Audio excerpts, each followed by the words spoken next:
Oh, it says live now. All right, we are live. Hello, everybody. Welcome to Cantina Cocktail Hour. It's great to be back. It's been a couple of weeks since we did a show, but we're here, and I'm in good company this evening. I've got Jurassic Dave 93, and I've got Grumpy Old Tom, Tom Charlton, both contributors, of course, on Cantina Chatter podcast. I'm super stoked to have them both. Thank you guys for being here. Yeah, Thank thanks for you. having me. Be fun. So, Be fun. Happy yeah, Friday. absolutely. Always is. Happy Friday. Happy Friday, guys. What'd you guys think of that Obi-Wan trailer today? Oh, riveting. Yeah, excellent. Loved it. Yeah, that part where Darth Vader comes back and chokes Obi-Wan. Yeah, that was great. And Jar Jar showing up? Incredible. I was like, man, they finally did it. They brought him back, and Jar Jar fights Darth Vader. I mean, giving the fans what they want. Mm-hmm. Exactly. So, what are you guys drinking? Dave, you got something you're drinking over there? I have a porter from my local brewery near me. I'm drinking. Nice. Good stuff. And I like the lighting you have, the setup. I just put a blue light up in a lamp and shined it behind me. Nice. It looks Thank good. you. And Tom, what are you chugging on over there? Classic gin and tonic for old Tom. Very nice. Classic. It wouldn't be a show with Tom Charlton if he wasn't drinking gin in some capacity. So it's true. Yeah, that's. I mean, it's past 5 p.m. So that means I'm drinking gin. What about you, Vic? I've got a Manhattan here. Ooh, delicious. Yes, very nice. So cheers, guys. Hey, cheers. Happy Friday. Happy Friday. Yeah, so yeah, it's been quite an interesting day to some extent. I know a lot of people were expecting a lot of cool like Star Wars content to be coming out today. I mean, why? Why would you expect that? I legitimately don't understand why people were thinking. I guess some people said that they'd gotten word that this was going to happen, and I didn't want to rain on anyone's parade because I hate raining on people's parade. But I was like, we're not getting an Obi-Wan trailer Friday. We'll get an Obi-Wan trailer 2 months before it airs. That's how they do these things. So it'll be sometime next year. Yeah, so sorry for anyone that was disappointed. Right. Yeah, it was yeah, interesting. Well, the Marvel stuff was made me jealous. They did a pretty good job. They had that 11-minute trailer or something on Disney Plus today. I watched and I was like, wow, they're showing some things that are in the pipeline. Oh, that's cool. So I don't understand why they couldn't have done that with Star Wars, because some of the shows were just, 10-second clips in there for the Marvel stuff coming. But yeah. I think the reason is because nothing's done. I would guess that Obi-Wan still far away from having a finished look. Andor certainly, because Andor's not coming out until the fall of next year, right? I'm going to say it. You guys see that Dodgson's here, right? Got Dodgson here. Nice. Yeah, let's see who is in here really quick. So yeah, Dodgson, it's great to have you as always. That Dino Nerd is here with us. Peak Obi-Wan, good to see you, Peak Obi-Wan. Brittany, it's good to see you as always. Sandra, hello. Creative Mind, hello. Jason, good to see you, Jason. Thanks for coming in. Yeah, so we have a nice little lot of like-minded folks in here, so very fun. Thank you guys for tuning in this evening. Anyway, I really don't think they have anything finished to show for anything, and I think that's why. I think the Marvel people, there's more stuff solidly in the pipeline, and even the stuff that we heard about last year, the 24 shows or whatever. It's like, will those happen? Will they not? I don't know. We know that a couple of them are happening, but everything with the Lucasfilm side of things tends to get announced, and then about 50% of the time it seems to just disappear. So that's my take there.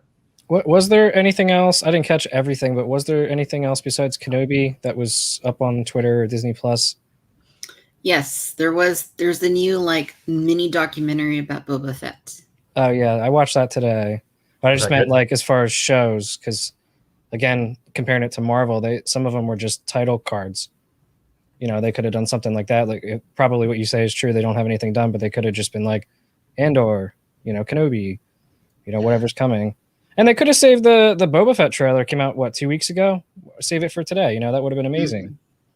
Yeah, that's a good point. Although Boba Fett comes out in like 3 weeks, so I think it tends to be about. I think they tend to do it in about the 2 month in advance thing. So I think that was probably their intent there. But yeah, otherwise, yeah, I totally agree with you. I haven't seen any of the Marvel stuff. I haven't had a chance to. So, not the biggest Marvel fan here. I saw that they're making a new Spider-Man animated series, which I love Spider-Man. But did you guys see any of that What If series? Yeah. I watched one episode and I was like, this is a little too stoner for me. So then I didn't watch the rest. Yeah, the animation style on that one was a little bit, I don't think it's one I could handle. So hopefully they don't do that with Spider-Man. But, Oh, yeah, and Britt mentions, they're bringing back X-Men, the 90s X-Men cartoon. That's fun. Interesting. Well, that would pique my interest a little bit. Mm-hmm. Yeah. I mean, really, anything they bring back from the 90s could be great. They could bring back Nickelodeon Gak. I would buy it again. They could bring back, the Dreamcast or, just anything I would buy again because why not? Hey, all the video games I play are the ones from the 90s. I just play Final Fantasy IV and Final Fantasy VI on loop forever. So, yeah. What do they mean? What do they mean X-Men 97? I think it's a straight up continuation of that old cartoon series. I think that's what the intent is. Oh wait, did they do something about the creative mind? Did they do something about No Way Home? Spider-Man? I didn't see anything about that. I didn't see anything either. If they did, that comes out in a few weeks too. And they may have, but I work all day, so I missed like 90% of whatever they. Mm-hmm. I was just looking for Star Wars. I'm like, okay, Kenobi trailer? Nope. Boba Fett doc? Okay, I'll watch that. I just kind of was like, that's all I really had a chance to look for. Yeah. I guess I'm just like old man confused. I knew something was happening today. I didn't realize it was all on Twitter. And I was just like, where is all this information coming from? When I was seeing other people commenting on what was going on. Mm. And then I was trying to find some of the trailers that I wasn't finding right away on Twitter. And it seemed like it was a little bit till it was up on Disney Plus, and then even that was like confusing for me, I guess. Right. Yeah. It's like, why are you putting your trailers for Disney Plus behind the Disney Plus paywall? Like, maybe let everyone see that. That way they can be like, oh, I'm going to subscribe to Disney Plus. Yeah. Pete Obi-Wan says it was nice seeing George Lucas in the Boba Fett special. I agree. It was surprising that he was in there. Mm-hmm. Oh, that's good. Yeah, I haven't seen that, and I was sort of grumpy cat about. Are you going to do a Boba Fett special without the guy that invented and created Boba Fett? Like, are you just going to have like modern people in there? But no, good to hear. Yeah, and I made my husband watch that one because, with the book of Boba Fett coming in, I felt like it was good, like information for him. So he watched it. To his credit, he watched it.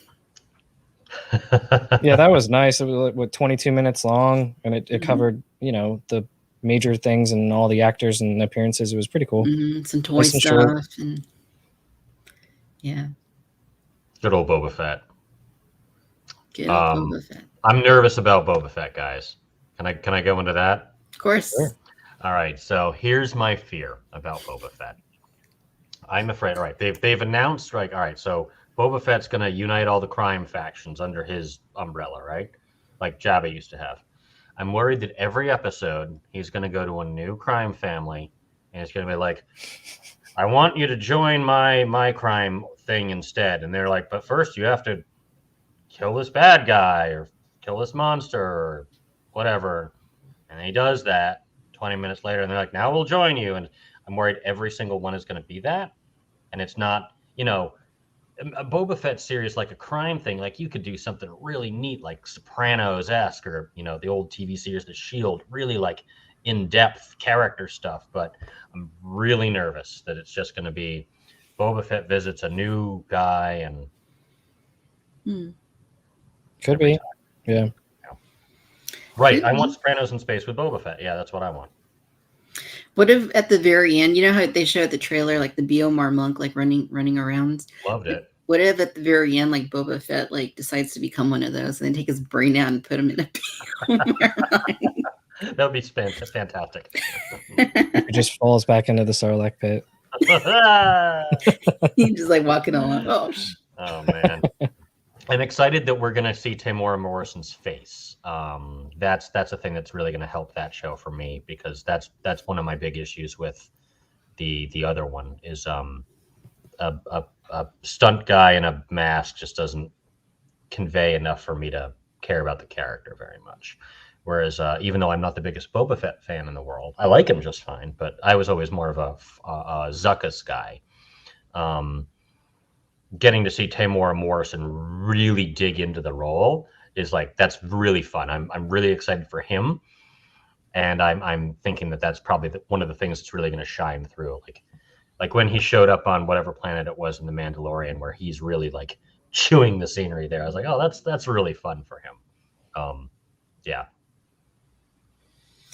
Yeah, I'm looking forward to it. And yeah, no, I agree. Like, he looks good though in the trailer, like without the, like, I don't know, he doesn't look as scarred as he does in Mandalorian for some reason. Yeah, they toned it down to make him look more handsome. That works. I'm good with that. Yeah, I don't mind. He used the Force to fix himself. Yeah. Grogu, right? Yeah. Easy enough. Yeah, no, I thought it was really cool though. I'm trying not to put a lot of like stock into like how good it's going to be, like in terms of like changing or like really doing a whole lot for the Star Wars as a whole, but like just for it to be like about Boba Fett and seeing his adventures and just kind of a fun ride is what I'm hoping for, if nothing else. So I mean, if we get to see a Rancor and we get to see another Hutt, like those things are going to make me very happy, regardless of anything else. So yeah. And Max Rebo Band. And the Max Rebo Band. All right, so yeah, Bib Fortuna survived blowing up in the sail barge, right? And he just became Fat Bib Fortuna. Max Rebo Band has to have survived. They have to be there. They have to be like main characters in it. They have to be hanging out all the time, playing music. We have to find out if good old Max Rebo has 2 limbs or if he's got the 4 limbs. Like, yeah, I want Max Rebo Band stuff. More Max Rebo Band content. That's what I want from Disney Plus. No question. It'll lead to another spin-off, the Max Rebo show. Good with it. I'm good with it. Yeah. It's like behind the music, right? Mm-hmm. I'm hoping we get like flashbacks a lot and we see what happened to Boba between Return of the Jedi and Mandalorian. He was just in the stomach of the Sarlacc the whole time. And just was burped up right before he... No, but I mean, yeah, I want to see that, I guess. And then after watching the documentary today, they mentioned a couple times about how George was never concerned with backstory or anything like that, and that's why a lot of people fell in love with Boba Fett. So hypothetically, if they did something like that, gave much more of a backstory to this character, how do you guys feel about that? The mystery taken away with a lot of these characters. Tom? I feel like they took the mystery away with Boba Fett when they made Kid Boba Fett in Attack of the Clones.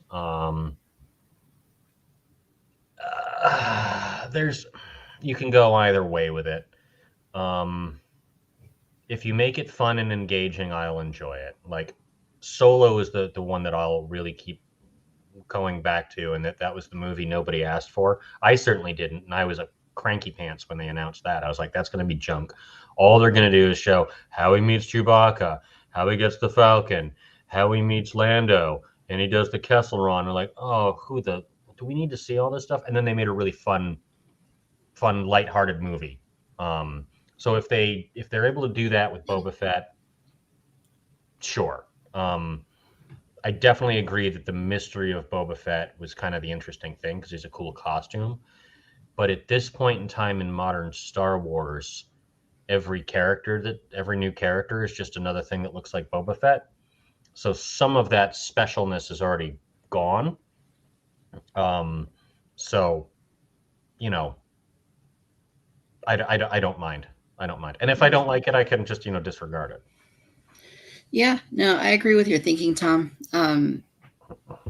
As soon as they pulled back the curtain on him in Attack of the Clones and we see him as a little kid. It's kind of, I mean, I have mixed feelings about that, but yeah, some of the mystery was gone. I mean, it really like puts him into a specific. I mean, they told you he's a clone, right? He's a clone of Jango Fett. All the clones look like him.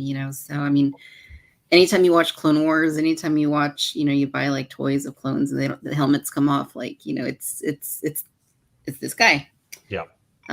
So yeah, the mystery is definitely gone, but it's I don't know. It's going to be a fun ride, I think. Yeah. I hope why not at this point? I mean, they've already done all these things using the character in the last couple of years, and people and the folks are mentioning the Clone Wars, and I likewise. I really liked him in the Clone Wars. I thought he was pretty fun in that. Yeah, he was good in the Clone Wars.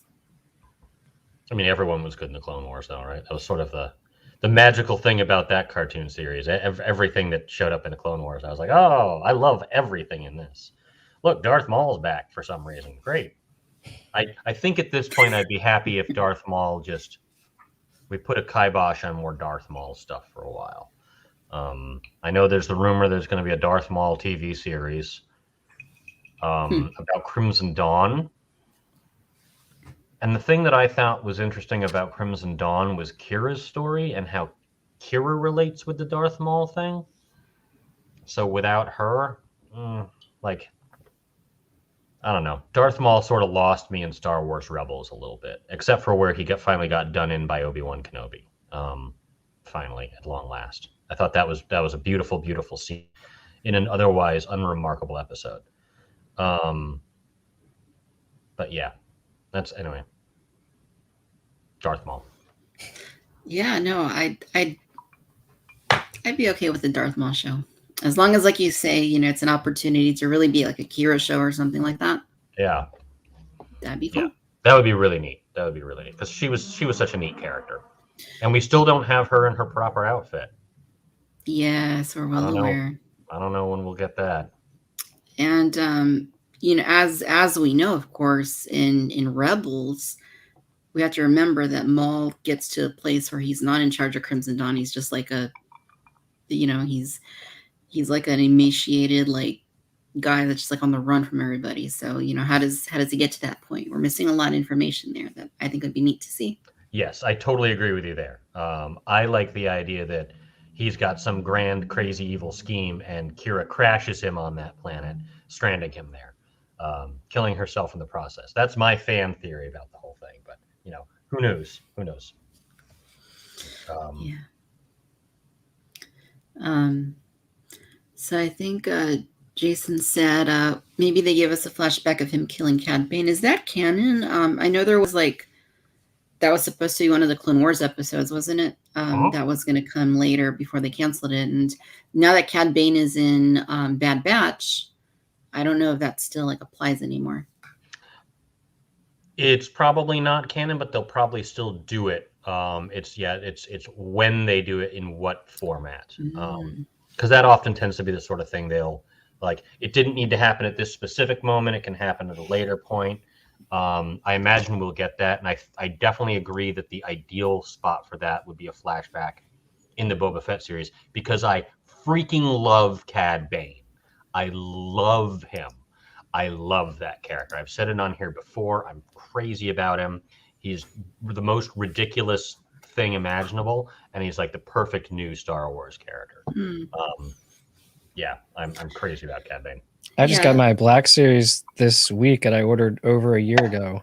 Oh shoot! What took that so long? I don't know. I kind of forgot about it, and I think I placed another pre-order somewhere. Huh. And then it showed up, and it was I ordered it in October 2020 sometime. Wow. Oh man, that one's.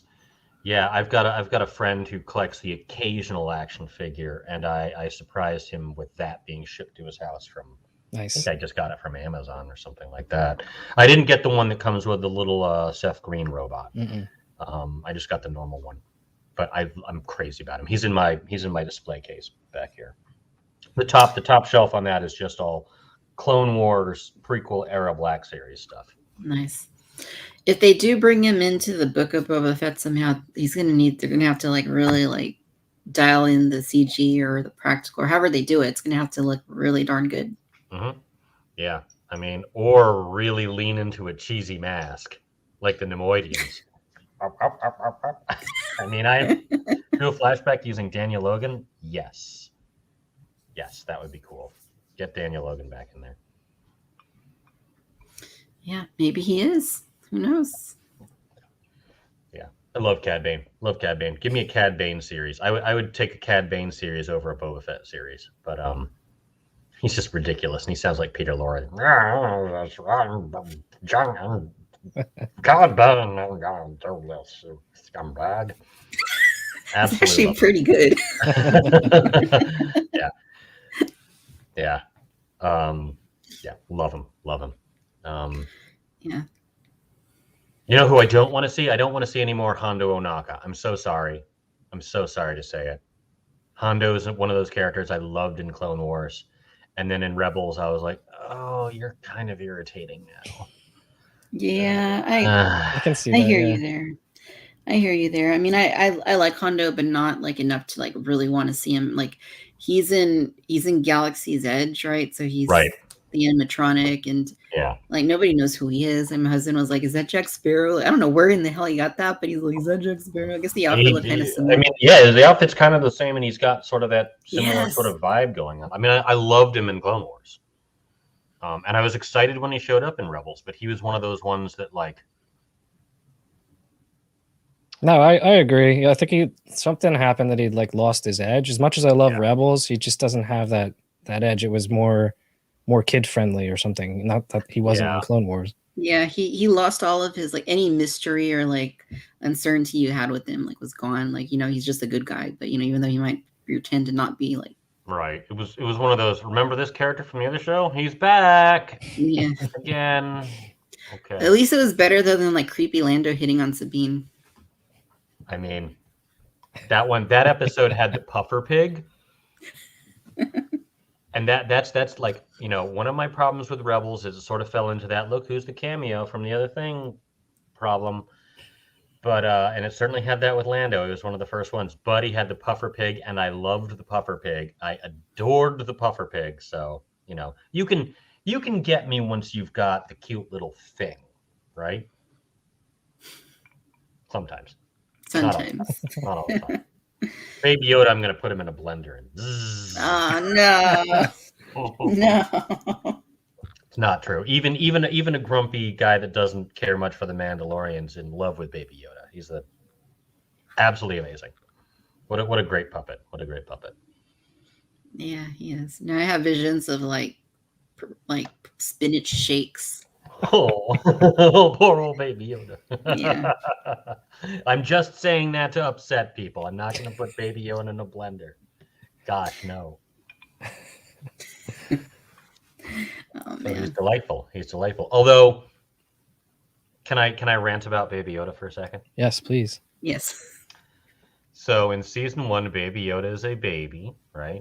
They say he's 50 years old, which also means like if you're 900 years old, this means 1/18 of your life is already gone, and you're still a baby. So that removes some of the 900 years age of wisdom that I'd think about the maturity that Yoda would have if that's how his age works. And then in season 2, there's the episode with Ahsoka where they're like, oh yeah, I know who this is. He was at the Jedi Temple and he was trained by everyone and he just forgot about all of it and forgot how to speak. And it's like, really? Did anyone else buy that? I don't remember the exact line, but I didn't think I took it like that. Like as if he was just like, yo, what's up? Hey. And he forgot how to speak. Yeah, no, like Ahsoka, I'm pretty confident says like, oh, and okay, I'll have to check that out. Yeah, like, yeah, I don't he is remember traumatized. That. Yes. There was no Baby Yoda at the temple. That was not a thing. No. Just wait till the special editions, Tom. McClunky. We'll put them back in. That's a special edition. Super you are special. Not allowed to change anything about my Star Wars. If I saw it this way at one point in time, you are not allowed to change it. I will get very mad and I will make a YouTube video or a Twitter thread yelling about how mad I am about it. And you can take that to the bank. Of course. And then at that point, we give you back your matte lines and your black boxes. Yeah, I really, speaking of Baby Yoda, I liked the idea of him not being like a Jedi or anything, just being like a Force sensitive, like Baby Yoda that hadn't been discovered previously, was new to the fold. So, I mean, I was, when they came out and said he's actually been around for a while and he's a Jedi and he got training.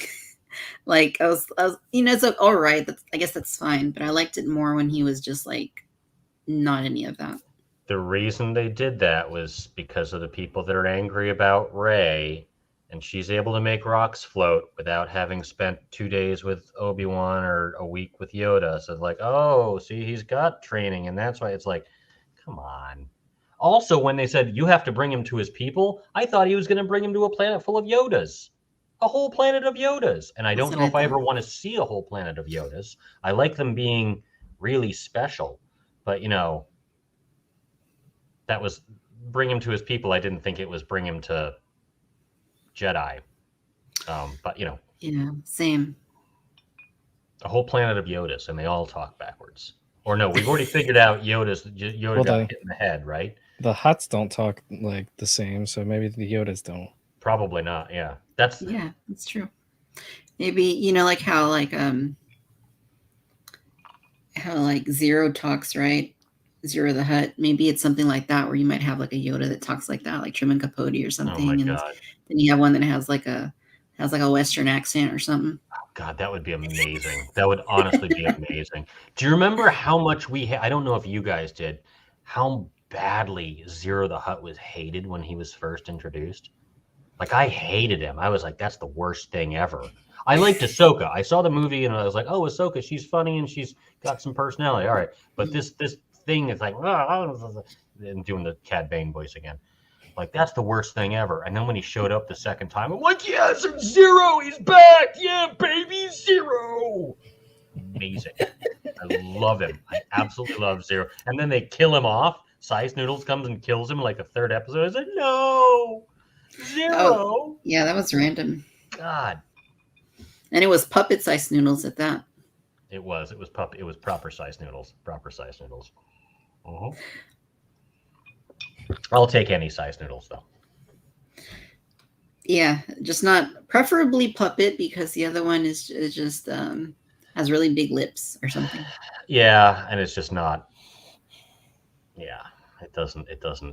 My attachment to a lot of these things comes from when I saw them as a kid, and I saw that in 1983, and that's one of the ones I've got back here, the original package set of the Max Rebo band, because that's one of the ones I specifically remember my father coming home from work and he brought me. It's the set of these three figures, and I was just so excited about it. So I've got that there-ish. That's what it's about. Yeah. So, yeah. I'm going to get another drink. That all right, guys? No. Go ahead. And then I'll stop rambling and you guys can talk for a second. No, yeah, I picked up 3-carded Power of the Force 2 at an antique shop a few weeks ago. And I don't know. I think we were talking, that's just my introduction to Star Wars figures. And I see them all the time, and it's just like, you know what? These are nice. I'm gonna pick them up. And I hung Luke on the wall, if you can see it back there. Yeah, that's the it's Black just amazing series. You can get them for the same price. They're not any more valuable than they were 25 years ago. Yeah, $5. I know. So it's nice, something old, vintage that's affordable. I know, and it's weird for me to even think of that as vintage because, it's like, because it's modern. Yeah, I know. It's like, it's like 90s, right? I mean, I guess, when you think about it in terms of years, that's like 30 years ago, right? So almost. Mm-hmm. So it's pretty wild. It's wild to think of it in that sense. But yeah, I mean, you're right. A lot of that Power of the Force 2 stuff, like nobody at the time, people treated it like it was going to be like a commodity someday, and they're going to be able to, make money off of it. But like now, which is why they're here at every antique store and yard sale everywhere. Everywhere. They'll be around 100 years from now, I guarantee it. Whereas things from the Legacy collection, the 30th anniversary collection, the vintage collection, not so much. Well, yeah, I think I was telling you lately, you've got me buying picking and choosing some vintage collection. And I was just thinking back at how we used to be able to just go to the store and buy something when it was new. And I've been trying to hunt for the Ahsoka, and I just keep missing it. And I came across a couple of Darth Mauls here at Target, and I'm thinking of Boba Fett coming up, and there's going to be nothing on the shelf for that. It's just, I used to hunt a lot on the weekends, and since the pandemic hit, it's just pre-order because I'll never see it. Right. Gotta get those pre-orders in. That's how I do all of it now. I just pre-order through mostly Big Bad Toy Store. I used to love the hunt. It was fun. Now I'm less excited about going to the main. Well, I'll go to the main toys, the main stores for like He-Man stuff. But even then, they don't ever carry any new stuff there. Yeah. That's those days are over and done with. Yeah, sadly. Yeah, I don't like toy hunting anymore. I used to love it, obviously, and it just, when you're like 90% sure you're not going to find anything, which is like most of the time. Oh yeah, you're never going to find anything. It's a waste of time, gas, and energy. It's like I don't got time for that. The only way it works anymore is if you happen to be able to find the page on BrickSeek or PopFinder, and that day it's there, and you rush to the store, you might have a 50-50 chance of grabbing it. Yeah, like I did with those Walmart vintage collection figures a month and a half ago or so. Tom's got something. Uh-huh. He liked it so much he froze holding it.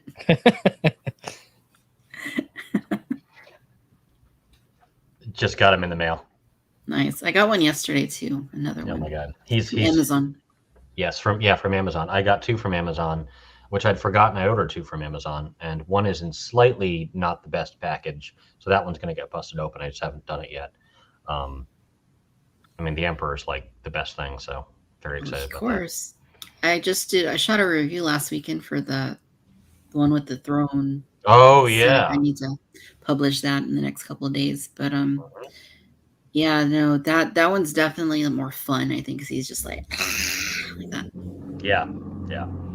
I see Jason Garcia here mentioning going to small boutique toy stores. That's where I'm at now. I'm like enjoying more going to toy stores that have like vintage collections of stuff. So like the Toy Vault in New London, Connecticut, or comic stores that have interesting selections of stuff.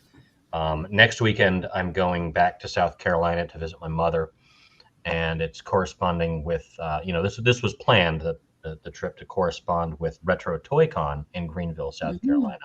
So I'm very excited to go to that and browse around at the oldies but goodies stuff there. I don't know what I'm looking for. I think I just want to look at old toys. Nothing wrong with looking at old toys. You just can't touch them. Well, unless I buy them. Unless you buy them. Oh, man. Yeah. I'm just pre-ordering everything. I it's, if nothing else, if you do want to go out and hunt, fine. But it's like, it's insurance to at least pre-order them. That's it for me now. I heard Dave was mentioning the old Power of the Force 2 stuff, and how that's not worth anything, really. Like we thought it might be 30 years ago, 25 years ago. I certainly 27. Yeah, I certainly thought it was going to be. But now they have Masters of the Universe Origins, which is the same general idea, except do you guys know about these figures? Yeah, those are the ones that are on the shelf now. Yep. Right? Yeah. Mm-hmm. Not the ones from a few years ago. Right. Not the classics ones. Not these tall. The bigger box ones. Right. These are the ones that they're the same scale as the original ones, but they have like modern articulation, or almost pretty close to it. but they look like the old figures. They're on the old packages. And I'm absolutely buying them to open and to keep on card. But the carded ones are never going to be worth any money. No chance, because the only people buying them are people in like my age bracket who, you know, we remember how the Star Wars thing worked out with that. So that's how this is going to work out. I'm just keeping them on card so that way I can recreate my toy aisle at some point, which I think I've mentioned before is my long-term grand evil scheme. A toy aisle. Yeah, like the old toy aisles when I was a kid, and you'd see like, you know, this amount of space for Star Wars. I mean, Jesus, that was also 10 years ago before the Disney purchase too. That's a neat idea. So it's like a toy, like your collection setup is like you walk into a toy aisle and then you have toys in either. That's cool. Yep. That's what I want to do. So I want to have the package. So I was very excited when they re-released the Ghostbusters. So I got Ghostbusters. They've had the re-releases of Turtles, Star Wars, and He-Man, and that's good for me. Yeah. Nice. That's my plan. Party wagon I cannot seem to find anywhere. And the blimp. Oh no. Yeah. Oh, I got the blimp. You got the blimp. I got the blimp. Yeah, it was on Walmart.com, and a friend of mine, I was helping set up an art show, and I got a text, and it sends the link to this thing. I was like, oh, okay, I'll be right back, guys. Click buy. Yeah, so I've got that. I've been checking it often, and I haven't seen either one. Oh yeah, no, I've never seen the party wagon. Did you guys see the announcement from Super 7 today? Yes, I saw that teaser picture. Yeah. No, I didn't see it. I don't collect that stuff. But it looks cool. Yeah. So they've got Super 7 has got its, Ultimates, the big versions of the vintage figures, which, I'm a sucker and I just buy everything. I have most of them too. Yeah. It's the party wagon. Oh man, how much? They haven't said yet, so I'm going to guess $500 because that's what I'm not going to get it. I'm not going to get it, but I will buy the Technodrome if they ever make the Technodrome. They can charge $1,200 for the Technodrome. I will buy the Technodrome. I'm kind of not being a completist with the Super 7 Turtles anymore because it's gotten to the point where it's like some of them I don't even know. Like, you know which one I saw at Target yesterday? It was the NECA. It was the here, see if I can find a picture, but it was the what's the latest set? There's Wingnut and Screwloose and Ground Chuck and Dirtbag. That's the one. Dirtbag and I didn't post a picture, but I saw them yesterday at Target. Yep. Yeah. No, I see the NECA things at Targets now when I go. After the first few waves of stuff that everyone wanted. Now it's the Mondo Gecko and peripheral stuff. Frogs. Yeah. Yeah. Yeah. Easier to find those. I like the is it a bear? It looks like a bear. I'm just No, he's a mole. Ah, he's a mole. Yeah, I can bring out the vintage one if you want to take a look at him. Of course, you would have that on hand. I can take it out if you'd like to see it. Yeah. Just say the word, and I'll pause my video so you don't see my butt as I dive in. Or you guys can see my butt. It's it's fine. We may not be able to help ourselves. Yeah, I'm not all in on the Super 7s either, but like some of the turtle stuff, I'm very excited about. Yeah, no, I started selling a lot of my NECA turtle stuff, because my friend Matt has my Ninja Turtle movie figures from NECA, and he's using those for like photography stuff. The other ones I've just gotten a bin because they're gorgeous, but I mean, like, if you bump them wrong, they shatter. So, yeah. Yeah, that's never a good thing when an action figure just shatters. And NECA, it's like they're doing these. I know I made the joke multiple times already, but the Frankenstein, like, I know some people have bought it and it's like it's already like broken in the box, and that one kind of makes sense, right? Because it's Frankenstein and he's like just built to different parts. But there was another one that they showed pictures of the other day, and I forget what it was, but it was like, okay, if it comes broken, it'll kind of make sense.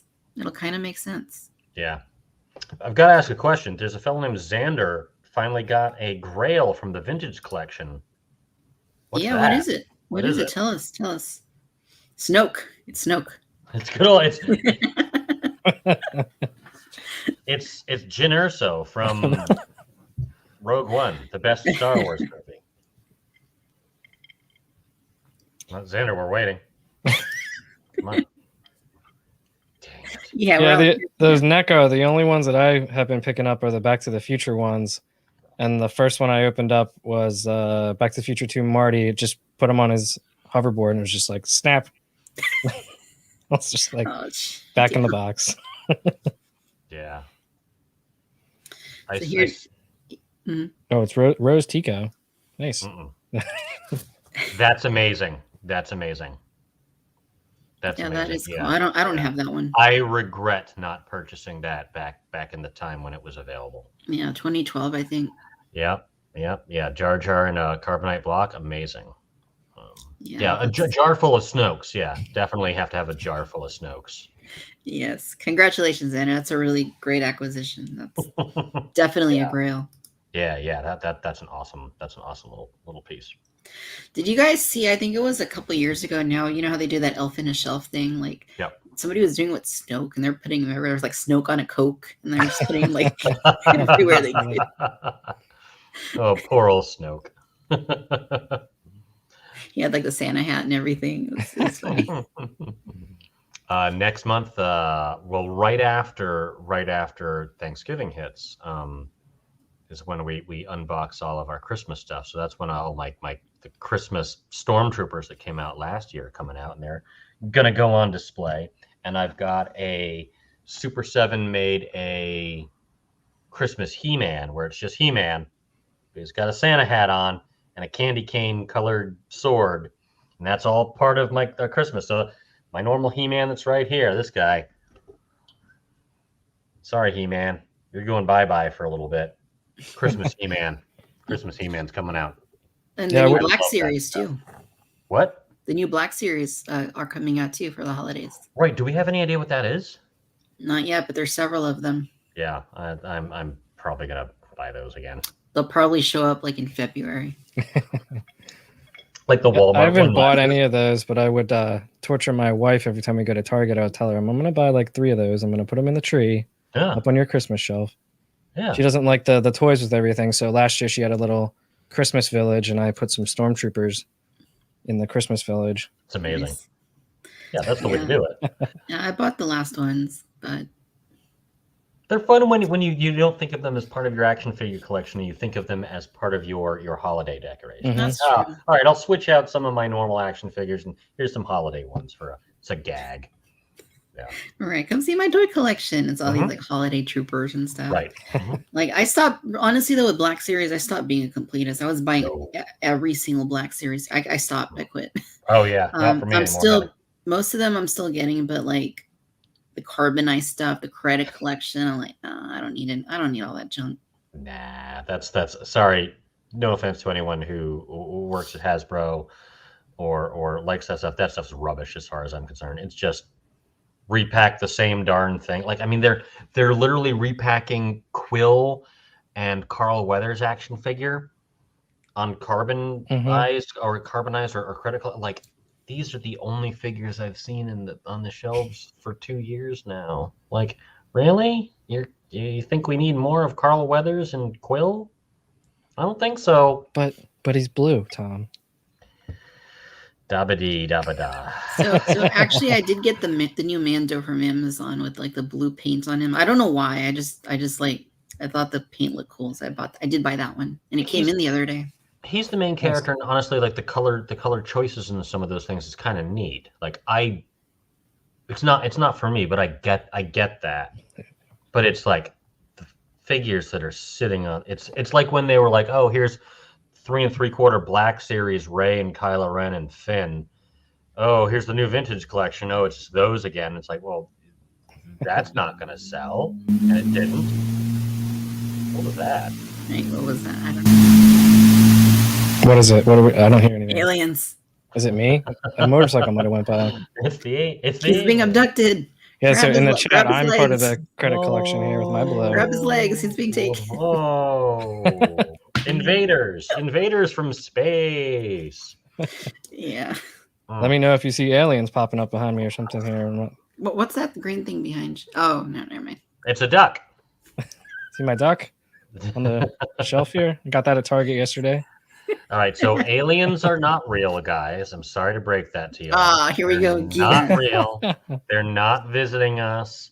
The Tic Tacs flying around are just Tic Tacs that people in fighter jets are throwing out the window, and they're like, "Look at that! It's Martians." It's like, this is quite a 180 for you, though, because you said that it was the ghosts that weren't real. Oh, none of it's real. None of it's real. Oh no! All of it is fake. All of it is fake. It's all made up. It's a spot of mustard and an undigested piece of cheese. Oh, that's what you say until you have an experience. Yeah, there's more gravy than grave of these things. Oh, I didn't tell you about my spooky experience, did I? Wait, hold on. They're saying real quick. Do the holiday stormtroopers guard the nativity set? If that's directed at me, yeah. They say move along, move along. They guard Baby Yoda. Yeah. I mean, that's awesome. Baby Yoda in the middle of the nativity. I think that's the only way it can be. Giving me an idea now. A new way to annoy my wife. That's part of the fun of this whole toy collecting thing, isn't it? It's just annoying our spouses. Yes. She's been collecting furniture lately, antique stuff. Oh. So now I'm having to put up with that. Well, no, that's awesome because the furniture stuff that you put figures on. That's how I look at it. Just like it's a shelf. Yeah, but furniture. But Dave, you told us last time about that experience. Yeah, the antique doll bed. Yes. Yeah. What happened? The antique doll bed from 1933 or 35 or something. Did it play creepy, spooky music?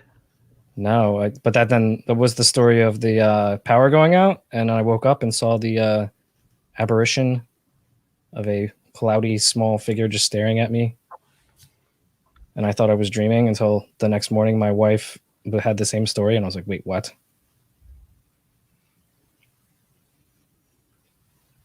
And you said it was like a helicopter shining a light through our window or something. I remember that.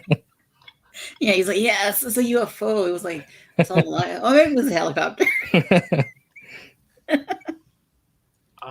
Did I tell you guys about we went to New London, Connecticut again and stayed there for a couple nights in September, the start of September, maybe the end of August, and there was a night there, and it's right by a lighthouse that I woke up.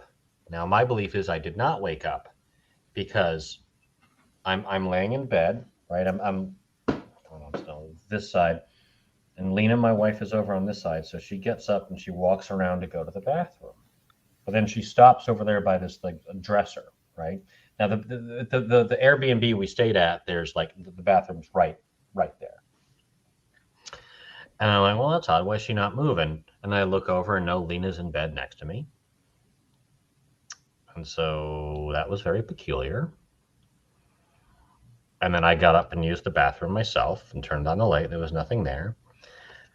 It was very, very odd, but ghosts are not real. So obviously I was dreaming. You're making the same argument as last time, that it was a dream. I will always make the same argument because I can't be wrong about this. Okay, well, what about the one where when I was in the band in the church back in my hometown, like, in my teenage years, and I every now and then, it happened like 2 or 3 times, I heard it in my ear, like, Victoria. Just like that, like my name called. And I turned to like my bandmate. This is in the middle of like the masses and stuff. And I was like, did you call me? Like, no.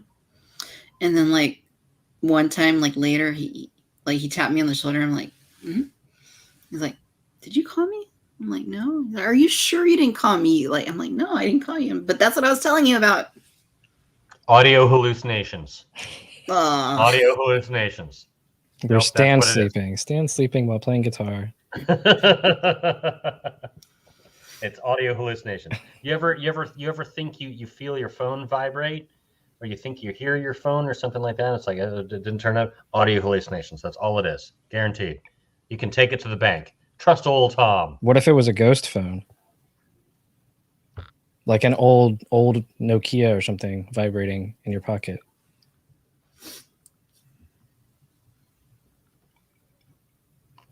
And the ghosts of a Nokia. Boba Fett. There's a Boba Fett show coming out. It's all about Boba Fett. He's bobaing, he's fetting, he's doing all sorts of Boba Fett stuff. He's hanging out with Fennec Sand.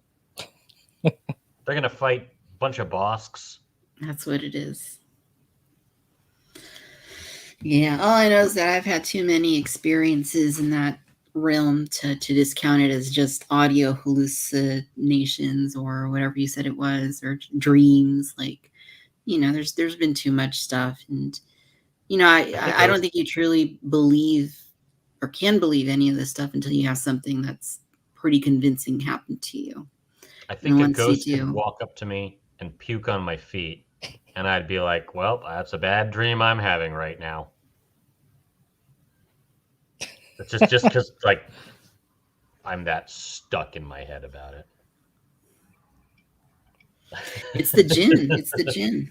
Oh, it's definitely the jinn. Yeah. Yeah, it makes you like numb to this stuff. The thing in New London creeped me out. That was not a made up Tom story.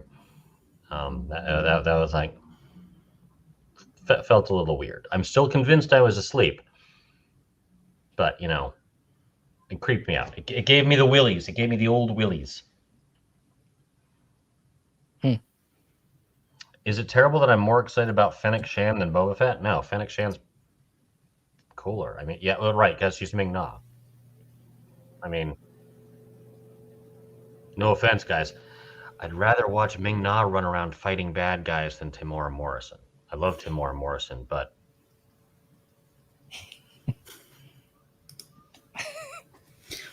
Yeah, that's what it is. So, speaking of ghosts, did you back the Ghostbusters Proton Pack, Victoria? I did. Oh, cool. Shoot, really? Wow. Not the Rancor, but I backed the backpack, the Proton Pack, sorry. Nice. I cannot wait for that movie. Yeah. Couple weeks, right? Next week. Next week, yeah. Are you excited to see Fearsome Flush? Yes, I'm excited to see Fearsome Flush and Granny Gross. And do you think Granny Gross isn't going to be in it? Do you think Granny Gross will be in it? Why not? If Fearsome Flush is in it, why couldn't Granny Gross be in it? Because they didn't re-release Granny Gross. That's true. Fearsome Flush, guarantee. I'm excited you got the Proton Pack. Dave, did you get the Proton Pack? No. I don't know what I would do with it. I generally don't spend that much on things anyway. But no, I get excited when friends purchase large items that I can see pictures of later on. Yeah. Oh yeah. That's awesome. Yeah. And it doesn't come with the Neutrona one, but I already bought that when they released that. So yeah. And I think the first stretch goal is like some connection to connect it to the Neutrona wand and have it run off the battery supply of the Proton Pack rather than individual batteries in the wand. Oh, that's awesome. Yeah, so I'm excited. Yeah, I hope they just make enough of those. I see they're doing second and third runs of the Spangler wand. Yeah. But they got to make certain everyone that buys the pack is able to get more of the wand now. Yeah, there was a point in my life when I was younger, it's a long way of saying when I was a kid, that I would have killed for a really cool Proton Pack. Like now, it's not like I don't get any of the prop replica stuff. I don't have any lightsabers or anything like that, so not for me. But it's really cool, and I read that it's the sort of thing that if you just want to build it yourself, the whole cost is just already more. Getting all the weird little pieces and stuff. So it's like, all right, yeah. Yeah. I'm I don't know where I'm gonna put it, but that never stopped me before. On your back. That's where you put it. But yeah, I'll just take it everywhere I go. Go to work. Like, hey guys. Why not? See any ghosts lately? Yeah. So the Rancor, no one got the Rancor. No one's getting the Rancor. Are we getting the Rancor? I don't think so. I'm getting the Rancor, guys. I haven't bought in yet, but I'm getting the Rancor. I love critters. I love monsters. I love everything from Jabba's palace. I haven't done it yet, but I will. Why haven't you done it yet?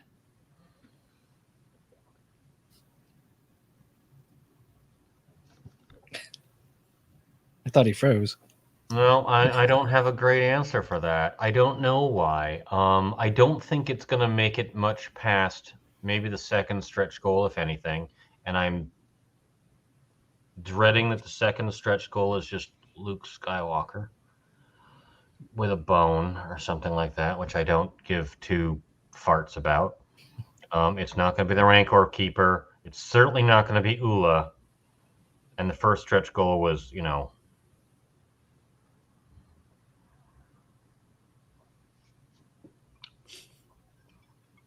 Gamorrean Guard. Yeah. If you don't want the Gamorrean Guard, you can send it my way. You just keep the Rancor for yourself. I mean, of course I want a Gamorrean Guard. I always want a Gamorrean Guard. I've got 2 up here, but I should have 3, right? You would open that thing? Yeah. What? Just no, it's rip it open and live. 6-inch cards. Yeah. Oh, I lost the coin. Oh well. I'll do it. Yeah, I'll toss the coin out the window. I don't need that stuff. After this, yeah.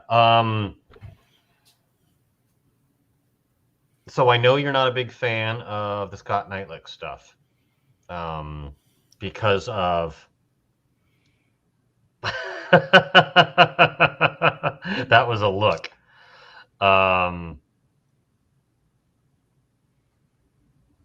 Scott Knightlick, if you're watching this, you should credit Victoria when you talk about things like the Tonica sisters, because you got a bunch of facts wrong about that, and that's no good, man. Generally, Generally, I trust his judgment on these sorts of things and his insight. But yeah, he completely wrong about the rights issue there. He screwed that up.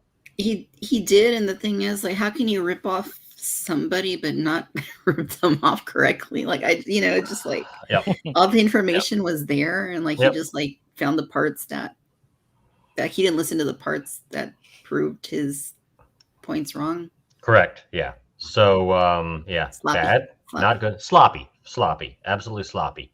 But he does have a lot of insight into how these things go, and when he pointed out that the stretch goals for a lot of the other HasLab things tend to basically be repurposes of existing things for the first and maybe even second tier, like it's like, oh yeah, that's a good point. What was the first tier thing for the Mandalorian spaceship? It was like the Jawa, right?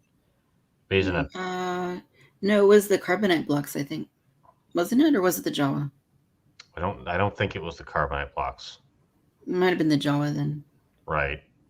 But it's like, it's things that like they've already got the tooling for, they've already spent the money on that, and they can just put it on a new card back and be like even Yak Face. The reason they gave us Yak Face for the sail barge was because like they already knew Yak Face was coming. Mm-hmm. So the Gamorrean Guard doesn't upset me as much now thinking about it like that, but I'd be surprised if it ever got to a point that it could be a Rancor Keeper. Yeah. Yeah, you kind of got to have that Rancor Keeper at the very least, right? If you're going to have the Rancor, you're going to have the Gamorrean Guard. I mean, I just don't see them releasing that in Black Series, but right, that's neat that. Unless, like you say, it's on the way, and then something they can just throw in. Yeah.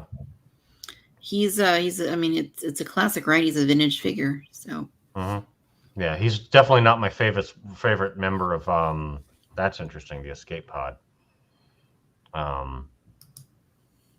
Yeah, Rancor Keeper is not my favorite member of Jabba's retinue, but like I can't think of another reason they had released that character. But he's memorable. Oh yeah, he's the guy that walks out and cries when his pet dies. Right. It's funny, the big monster. But then it's like, oh, the big monster was like his pet. That's such a Star Wars moment. I know, it's a great Star Wars moment. Yeah. Yeah. So recently they have there's been these little, what are they even calling them? Like, it's like Mando Mondays, right? But it's like something the bounty. Something or other. Oh, bounty. Catch the bounty or something, or something like that. Something like that. Uh-huh. something like that. Grab yourself some bounty.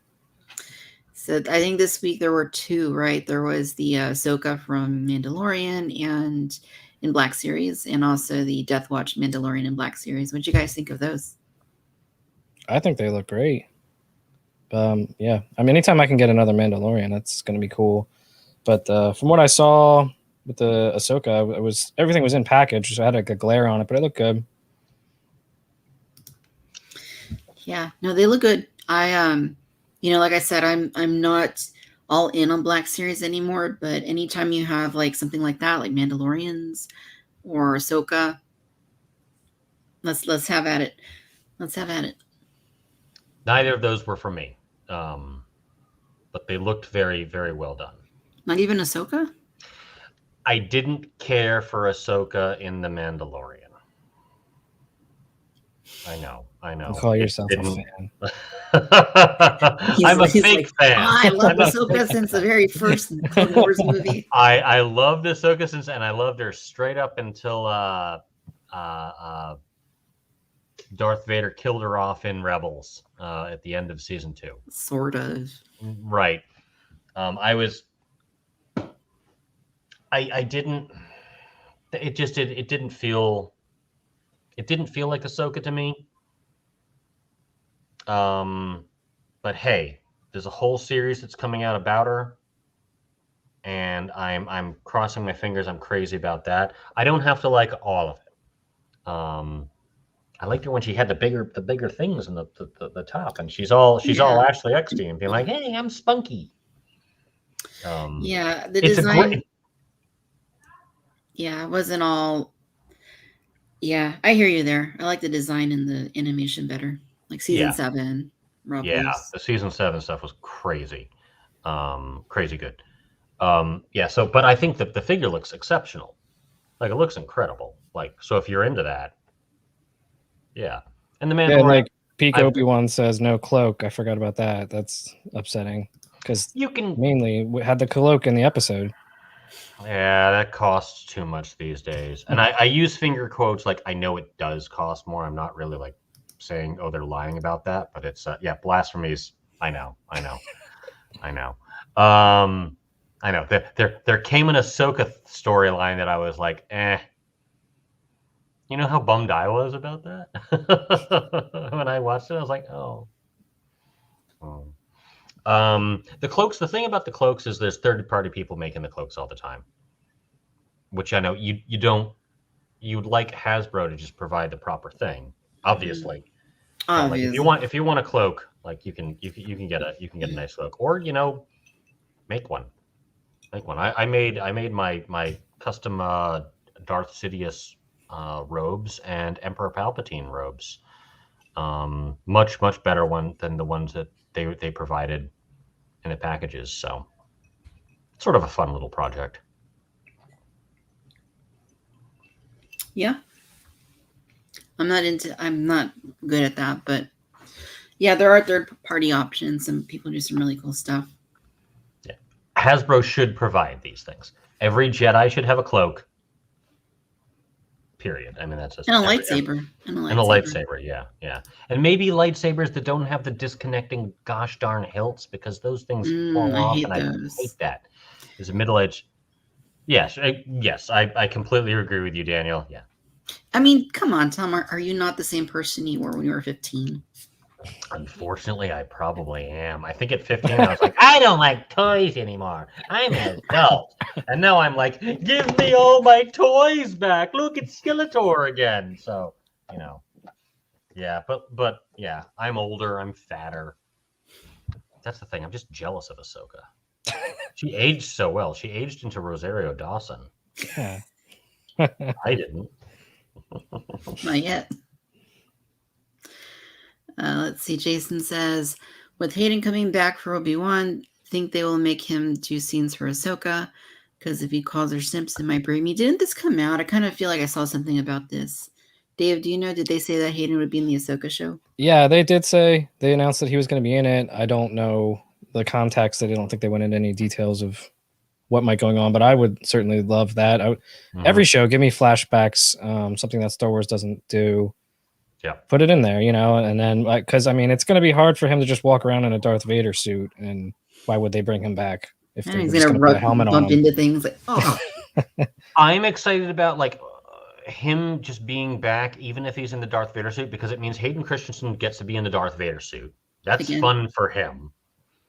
And, that's why. That's why I'm excited.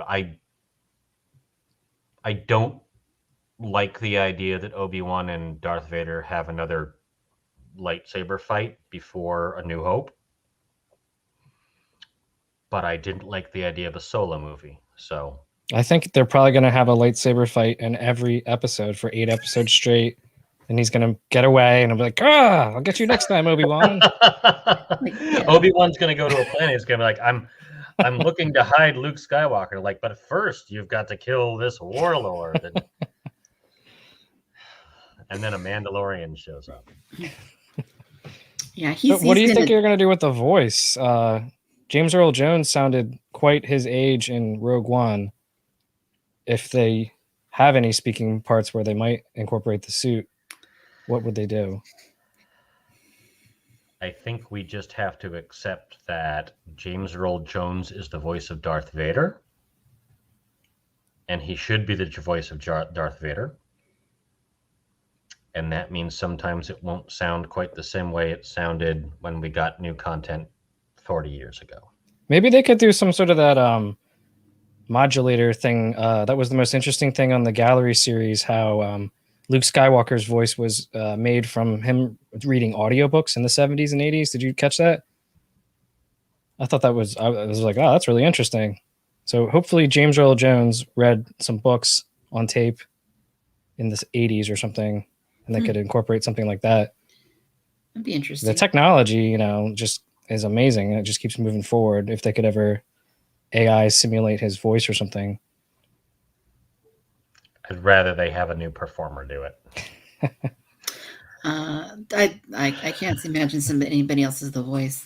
No. It may not be perfect, but I think it's gonna sound better than like somebody imitating him, because that never sounds right in the video games or in anything else. Mm-hmm. You could get me imitating him.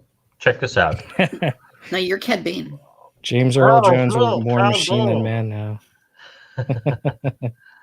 Yeah.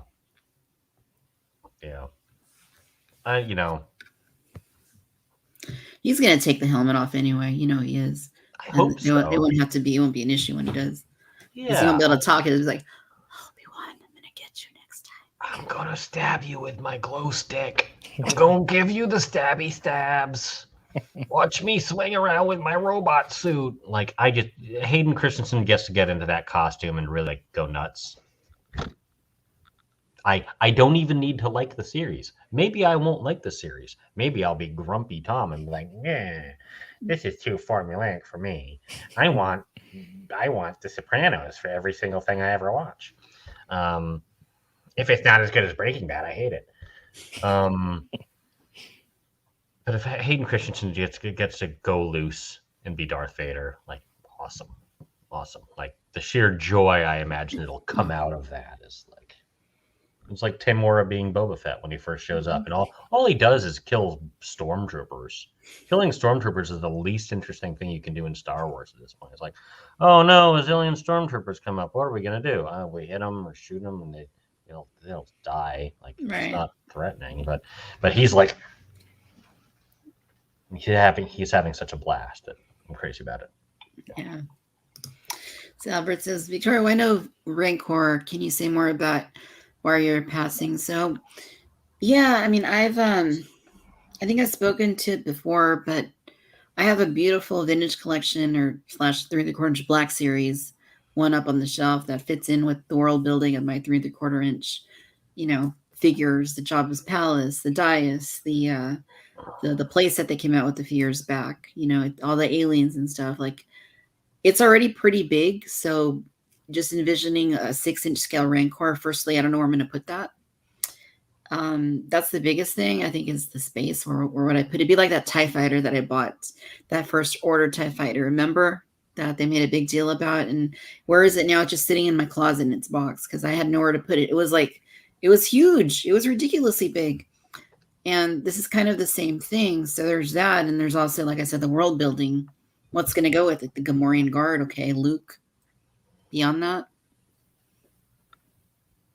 not much else. So that's why. You're totally correct there.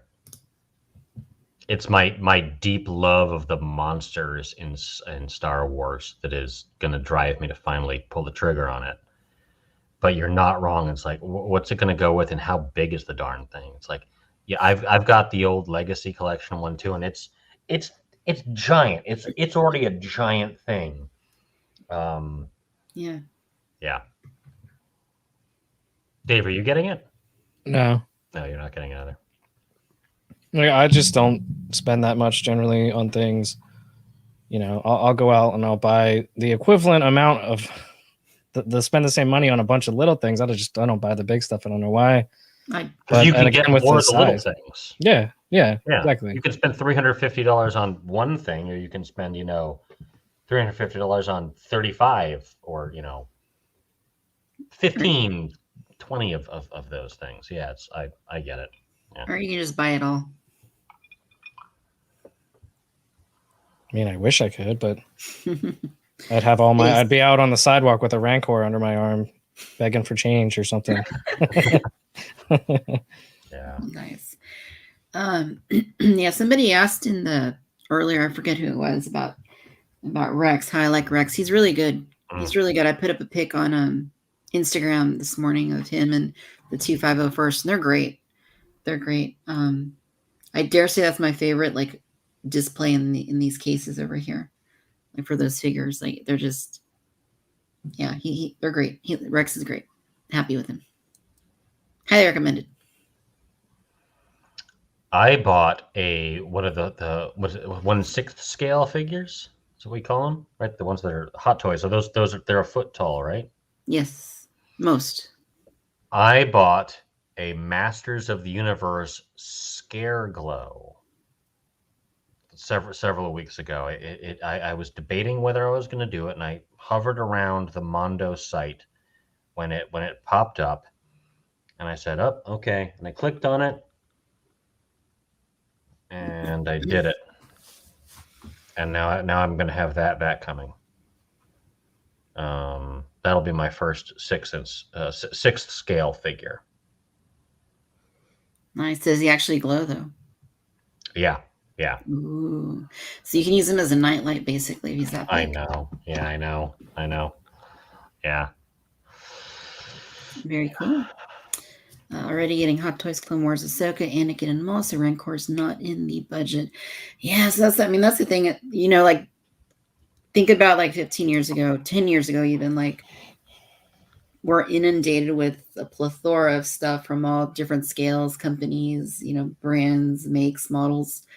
There's just so many options, and it's just hard to do it all. Like, you kind of got to find your focus. Did you guys hear that?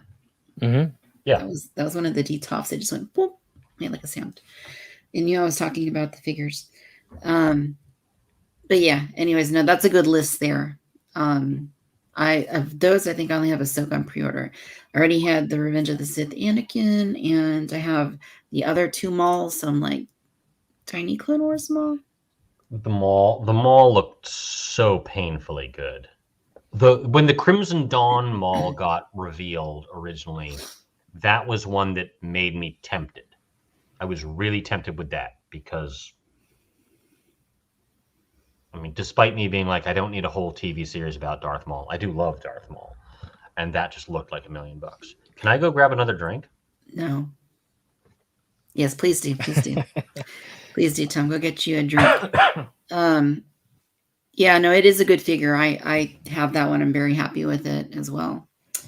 I just have him sitting on his chair, if you want to call it a chair. Let's see. Commander Crook Hot Toys is my main collection focus. Awesome. Yeah. That's cool. Yeah, it's they're cool. I mean, it's undeniable. I mean, you do pay a premium for them, obviously, but the quality is like unmatched. I mean, I think in terms of like just action figures, like Hot Toys, it's kind of like the pinnacle of what an action figure can be. So, you pay for them a good bit, but they're worth it. And the thing about a Hot Toys too is, like, you never lose your investment. Like, they only go up in value. I mean, it's very seldom, unless it's like an overproduced, like the Force Awakens stuff, it'll lose value. So never a bad thing to have. If you decide at some point not to keep it, it's always the kind of thing that ain't bad to have around. So he's back. When's Black Series Clone Wars all coming out? That's what I want. Oh, yeah. That's what I want. Because then it fits into my collection and I'm good and I'm happy. But I know they're going to release that and they're going to release it in a special box. It looks like the the block that he was saved in. Like, that's a no-brainer. That would be cool. Yeah. Oh, do people think that FOMO after the Rancor gets released? No, I don't think so, because things like the Razor Crest or more so the Sail Barge. Sail Barge is a thing people have wanted forever. Yeah. Like, since I was a kid, I wanted that, so had to buy that. Razor Crest, it's still the big spaceship that he flies around in for like a few episodes, so that's fun. A Rancor? Do you already have a Rancor? Do you already have a Rancor from the 3 3/4 scale thing? Because that's still big in comparison to your 6-inch figures. Like, it's not as big, it's not to scale, but if you wanted to put that in with your display, like, that would work. It's a big toy. So no, I think the Rancor will be a less desirable thing, but I'm still excited about it. But it's like specifically marketed to me. Like, who just likes the monsters? This guy. Just this guy. What would you guys feel like? I thought maybe the first Black Series thing would be like they talked about Millennium Falcon cockpit or something to scale, something like that. I don't know. I thought maybe something that would be something I would maybe think about. I just think that would be cool on the shelf with a 6-inch figure and have like at least a piece of a vehicle that would look neat. For toy photography, that's $1 million. That's perfection. But no, wouldn't be for me. I'm not. I think for diorama stuff, I'm just into that for the 3 3/4 stuff. I didn't get the Cantina set for the Black Series that comes with the tables and stuff. I would like a throne to put Jabba the Hutt on, but it's a shoebox that I just cut around the edges and paint. So the diorama stuff can get so big with Star Wars that keeping it in the smaller scale is more ideal for me. But for toy photography, it's go for it. Yeah, I don't think we're gonna see FOMO to the same extent as we did like with the Sail Barge, because that was HasLab at that point was a brand new concept. It was untested. Nobody knew if it was going to make it, and a lot of people were very cautious. I think some people thought it would be like Brickseek. What if we fund it and then it ends up not happening? Do I lose that money? And it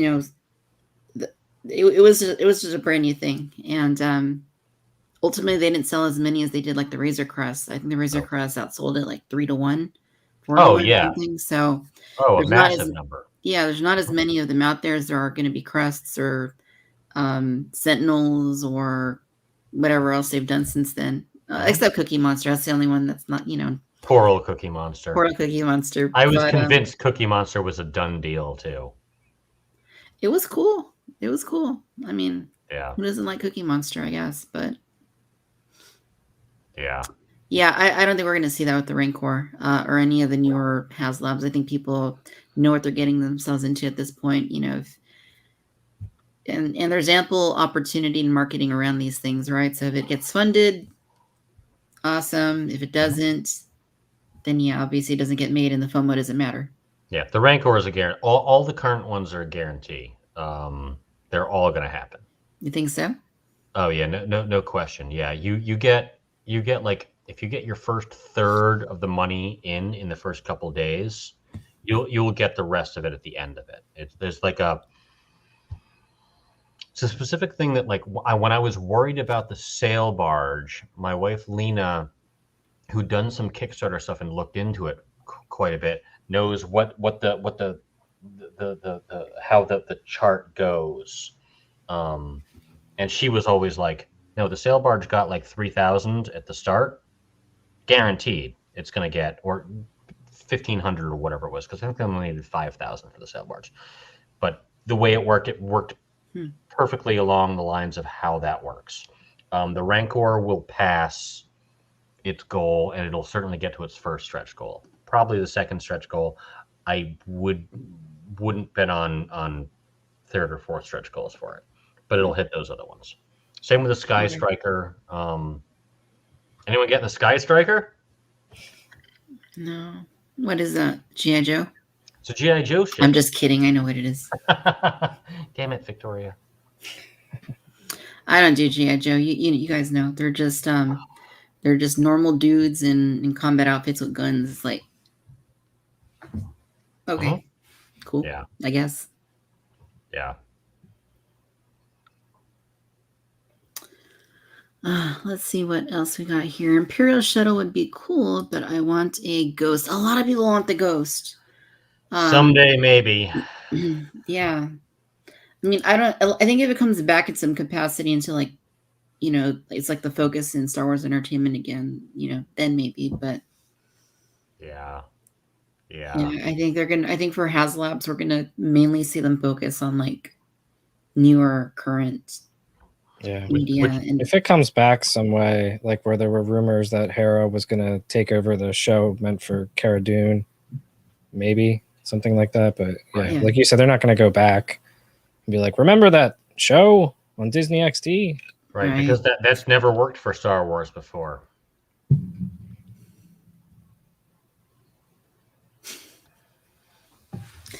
They'll, I'd like to see it. I don't think it's going to happen. And I think the time has passed too. It's like, well, also it's crazy expensive now. Like 10 years ago, you can get a Millennium Falcon. Like if you got like a little one, like not the giant thing. Well, 10 years ago, even the giant thing was $150. Mm-hmm. Now it's $400, right? Yeah. It's true. Yeah, Sabine has to be in the Ahsoka series. I would hope so. Yeah. Lost Victoria. Oh no! Oh gosh, Victoria, the aliens got her. Are we still here, guys? This is it. The aliens finally took Victoria, but this was always part of the plan. Now that Victoria has been taken by the space aliens, I can unleash my ultimate.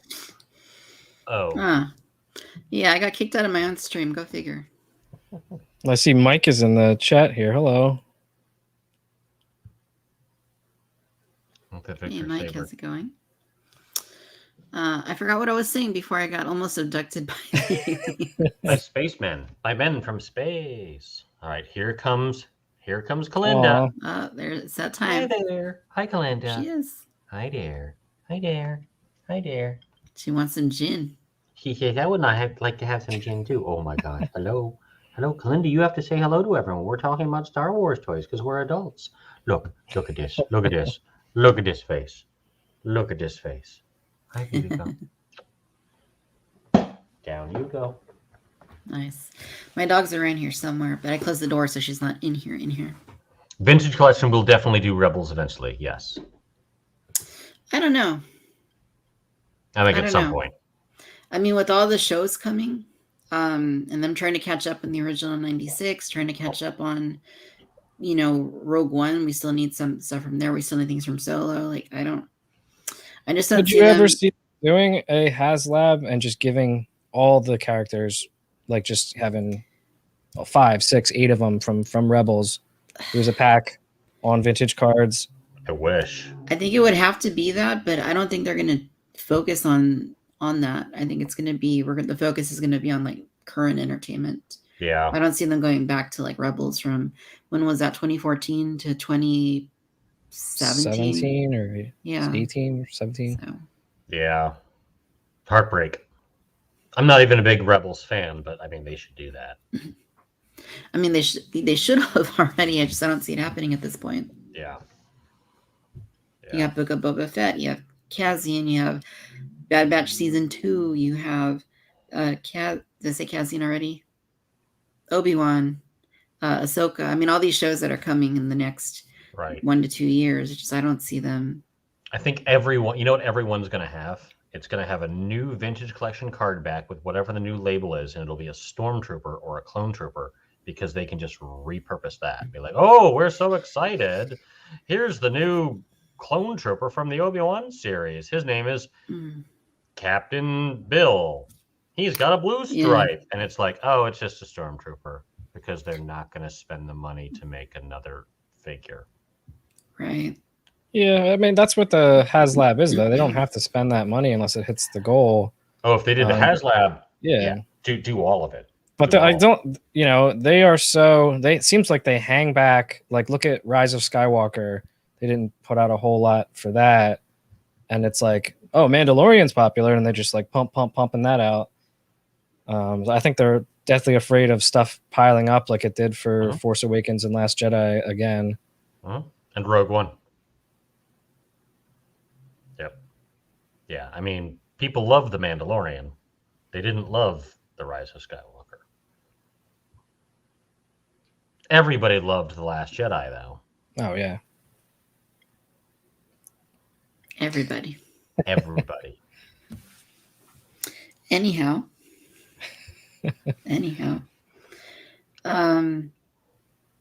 Yes, so I forgot what we were talking about. We're talking about Star Wars toys. You want to talk about Masters of the Universe? Here's the best thing about Scareglow. Scareglow is a glow-in-the-dark skeleton man. It glows in the dark, and I'll give it points for that. That's about it. There you go. That's it. That's all it is. My kid is like really into Masters of the Universe now, and it came before my time. I am not into it, and I'm kind of watching the newer stuff along with her, and I'm like, oh, that's pretty cool. Yeah.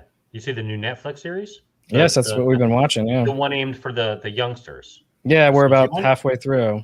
I was delighted by it. I was stunned. I was so ready to be like, this is not for me. It's a kid's show. I hate it. It looks terrible, but, it's a kid's show. And then I was home one night. Lena was out doing something, and I marathoned the whole thing. I was like, oh, that's really fun. Yeah, delightful. Huh. I haven't seen it. Yeah, and I've always watched cartoons. I never stopped watching cartoons my whole life, but it's fun watching it through the eyes of a kid with a kid and seeing them get all excited about something. It makes it a lot easier to watch as an adult. Just like, all right, yeah, cool. Do you ever yell at your kid and say, no, you should dislike this because the girl character has got too many lines and she needs to be saved by He-Man and not saving He-Man? I'm mad. Do you ever do that? You should. Yeah, I do. Yeah, good. When she likes newer things, I'll sit her down and I'll put photos up of Star Wars, and I'm like, this is what you like. Right. This is it. Yeah. This is what the good stuff is, and it came out 40 years ago. And if you like anything new, you're a shell. And you make me angry. Yeah. Mandalorian Retroline thoughts. Oh, well, I think you like them, don't you, Tom? Or no, you don't? I thought you did. Okay. The new set of them, it's 4 characters that all look like Boba Fett. One of which is Boba Fett. Okay. All right. Am I still here? Because Calinda's sitting. Yeah, Calinda's sitting on my keyboard now. And so everything's going crazy. Hello there. Listen to me. Listen to me. I'm talking about my toys. What a bum. She's such a bum cat. She's the ultimate bum cat. She's purring up a storm. They're awesome for what they are. They're not, these ones are not for me. If I'm going to go with retro figures, I want them to be like from the original movies. Yeah. Ahsoka looks so much like Boba Fett. Exactly. Mm-hmm. Yeah, I've been buying them consistently. But I mean, I don't think that's a shock or anything. I enjoy. So the first one was A New Hope, right? It was just like kind of like getting them back out there so that you wouldn't have to pay a lot of money on eBay to get the originals. And I was like, oh, that's cool, because I didn't have most of those. So so I bought them, and I enjoyed them, and I'm glad they made them. Then Empire Strikes Back comes out, and I start buying those too. And I mean, you guys know the story of Walmart and all that, how that went. But, So like, okay, so here's another wave. I like it when they dabble in it and they don't try and make it like a huge thing like it's starting to become. Yeah. Like the Mandalorian wave was okay, like maybe that's a one-time thing, they're going to do something different, but now there's a wave 2, and then I'm sure we're going to get the Book of Boba Fett, and we're going to get X, Y, and Z, and it's just going to be a nonstop another line to collect. So I mean, I've been all in up to this point with it, but I don't know that that's going to continue if they keep treating it that way. Yeah, it's they finally figured out. Remember a few years ago, probably almost 10 years ago now, they were like, oh, we're not going to have the fully articulated figures anymore. We're going to have the 5 POA things. Mm-hmm. And they figured out how to sell that to people. You put it on you say it's the retro collection, you make it look like that, which is brilliant, and kudos to them. But like, if I don't like the character selection, it's not going to be for me. And the most recent wave of that didn't do it for me. Yeah, so I'm passing on the next wave of that one. Also, like, you can get the current wave at like any GameStop that I've been to, like, except for the Mandalorian, you can't get him there. But like, you can certainly get Carl Weathers and Quill. You love going back to those characters. Yeah, well, I ordered a case. I don't know why. That's not a thing I collect, but I ordered the case. Do you have any of the old vintage figures? I don't. The only one I have, I got a Luke Skywalker X-Wing pilot somewhere up here. But no, it was before my time. I was born in 85, so they were gone by the time I was buying toys. Yeah, that was the dead zone for Star Wars. Yeah. But yeah, I don't know. I enjoy the Mandalorian card, and I just like anything Mandalorian, so I'm buying them. But I could see myself not. It's not the main thing, but I did it. Yeah. Yeah, I mean, it's a good thing about having all these options, right? It's like the movies, like, and the shows, like, you don't have to love everything, but you can pick and choose what you do love and focus on that. So it's another same kind of thing with these figures, I guess. Oh, for sure. Yeah. And I think the idea behind them is brilliant. It's brilliant, like, as far as marketing goes. The fact that this specific set of them is like not doing anything for me is like, well, there's a zillion Star Wars things out there right now, and a lot of them I already own. It's getting tougher and tougher to find a new Star Wars thing that I don't already have that I want, except for the new Emperor. He's the Emperor again. But look, he's got his finger. He's like, meh. He's got a cranky face. What accessories does that one come with? It doesn't come with all the accessories of the Hasbro Pulse one? No, he comes with lightning bolt fingers and a cane. Okay. Every action figure should come with a cane. Yeah, it's exciting.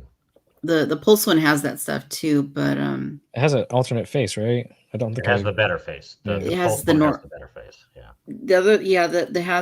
The Hasbro Pulse one has the normal, like, it's not really a neutral face. He still has like a little grin on his face, but it's not like the single pack figure. I mean, I have it. I could go look at it. I just didn't open it and play with the accessories yet. What? Why not? Come on. All right, guys. Go. I opened it up. I put them on the shelf. I was like, that looks cool. It's a cool set, like just the way the whole package like opens up, like when you when you take the sleeve off that it has on top, take that off, and then like the whole thing just like opens up, and it's like a diorama kind of. It's really cool. I wanted that on my shelf, but it again takes up a lot of space. It does. Yeah. So I just put the plastic thing up there. It's there. I got it, but I threw out all the packaging stuff. Did it have anything? I recycled the cardboard. I just tossed it out the window. I just wanted the one lightning bolt hand. All right. Once again, Victoria was taken by the aliens. She wants you to believe that she's getting another drink, but in actuality, the spacemen have taken her, and they've combined with the ghost forces to like team up and replace her with a clone version of Victoria that's going to come back and be like, back the Rancor. They have a limited lifespan. That's why every time she disappears, it's a new clone coming back to speak to us. Yeah. All right, what's folks saying over here? Bo-Katan. Yes, I wanted Bo-Katan. Her first appearance wasn't 2008, was it? Peak Obi-Wan? No, Bo-Katan first showed up in 2010, I want to say, but I might be wrong. And if I'm wrong, then I'm wrong, and just, yep, you're wrong, Tom. Red Robe Emperor would be cool. I hate the face on the carded TVC Emperor. Yes, I also do. I just love everything else about it. But yeah, the face on this one right here this should be the alternate face. Like, yeah, I hate that whenever they're like, yeah, because most of the time he sits there and he's like, yeah, I'm an old guy in robes. Yeah, they messed up on that decision for sure. I get the logic, the throne one, he never had that expression on the throne, but he still shot lightning out of his fingers too, looking like kind of neutral. So I don't really understand the logic behind that. I don't think, I mean, I think I do, but I don't think it made sense ultimately. And also I have a dog. Oh my goodness, what a precious pal. What a precious pal. Say hi. Yeah, she's kind of a little stunned.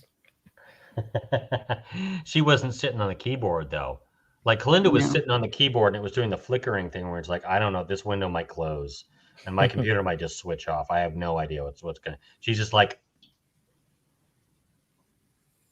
man, where are you, Kalinda? You're a bum cat. She's a bum cat. She gets shy on the front of the camera. Is Dixie going to back the Rancor?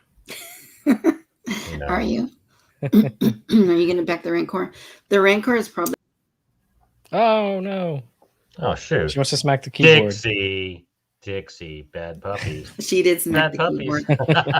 No, the Rancor is like 4 times the size of her. So that's the thing with it. It's so big. Like, I just love big monsters. Like, give me the Acklay next, and I'll be one of like 15 people that would immediately buy into the Acklay. The Acklay. Like, and it's like, yeah. Oh man. Yeah. That's random. The Gala Grub. Remember the Gala Grub? I never bought the Gala Grub. I regret not buying the Gala Grub. I remember when that was sitting at our local Toys R Us. And I'm like, I'm not going to buy that thing. That's $15 whole. So, I mean, I don't know if it was all of them. My Gala Grub got kind of sticky after a while. Oh. I mean, that was when the Jabba came out that was sticky. It was sticky too. Same time frame. Yeah. Yeah. I'll be right back. Oh, Dave okay. got abducted now by aliens. Spacemen. Yeah. I want someone to put Rancor in baby clothes and take a picture. Well, that means you got to buy a bunch of baby clothes if you don't have them around. So I'm not going to be doing that. That would be funny. Trooper is nice in Gala Grub. So do you still have your Gala Grub? I do. Yeah. Well, the trooper that came with the Gala Grub didn't have a painted stripe on his helmet. Did the troopers have painted stripes on their helmets? Mm-hmm. Yeah. Oh. They did. I've seen Star Wars. All the troopers have stripes on their helmets, but every now and then Hasbro makes a mistake. I need a crate dragon. Well, Can you imagine a crate dragon? I didn't buy Timothy Olyphant Fett. I did not buy him.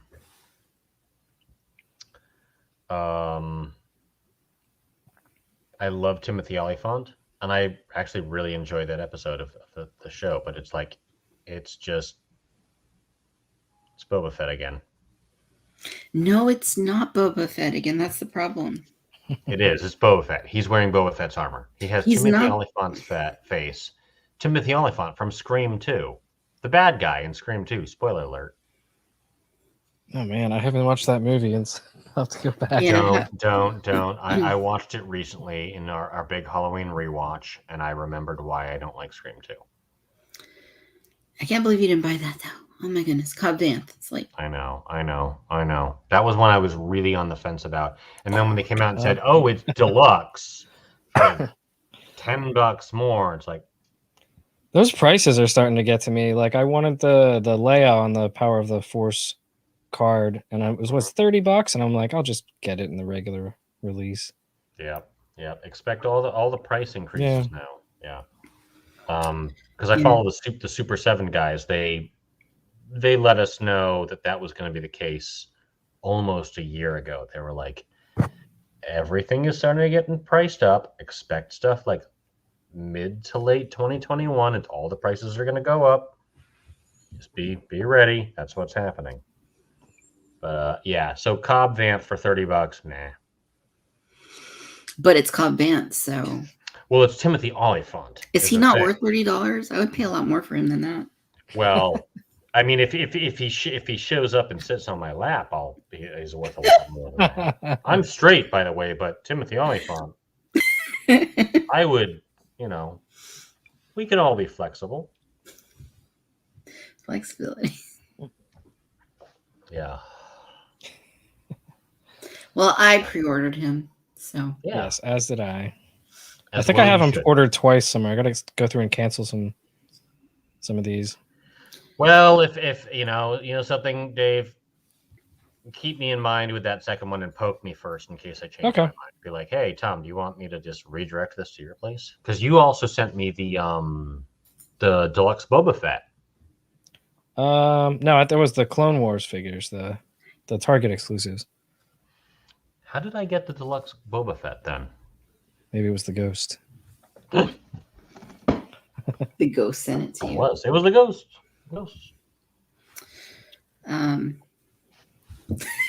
Mike's comment. Correct. Yeah. He's like this generation's Harrison Ford. Like Harrison Ford at this point, I'd be like, yeah, all right, you can. You're old and cranky and falling apart. But Timothy Olyphant.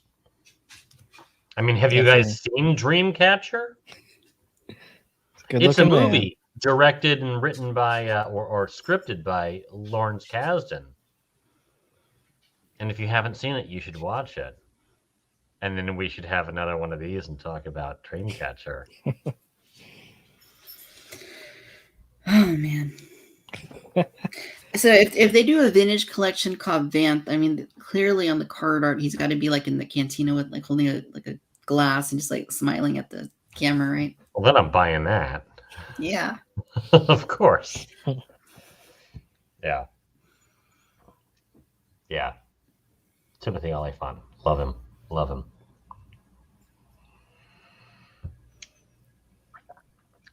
Toilet alien. What's toilet alien? I don't know, but I like it already.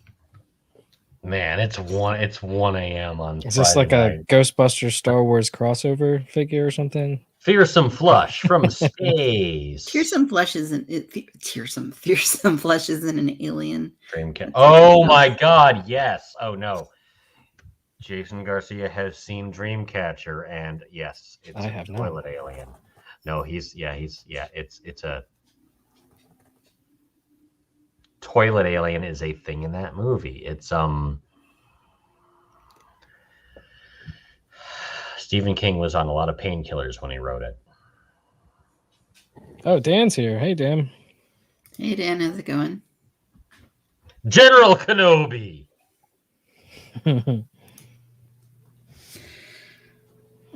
So here's a Jurassic thing that's come up. Mike says, this for you, Dave, that he got a Jurassic Park T-Rex Transformers crossover set today. Ooh, nice. Came in from Amazon. Well, that's cool. I did not order that one, but it looks cool. It does look cool. You guys have those the Nedry set? Mm-hmm. Of course we do. Yeah, that thing's amazing. What's the other one? There's another set it's the T-Rex attack set. Yeah. Those with are with the Explorer and the T-Rex and Tim. Yeah, those are amazing. I don't collect those things, and I'm not going to start. You should.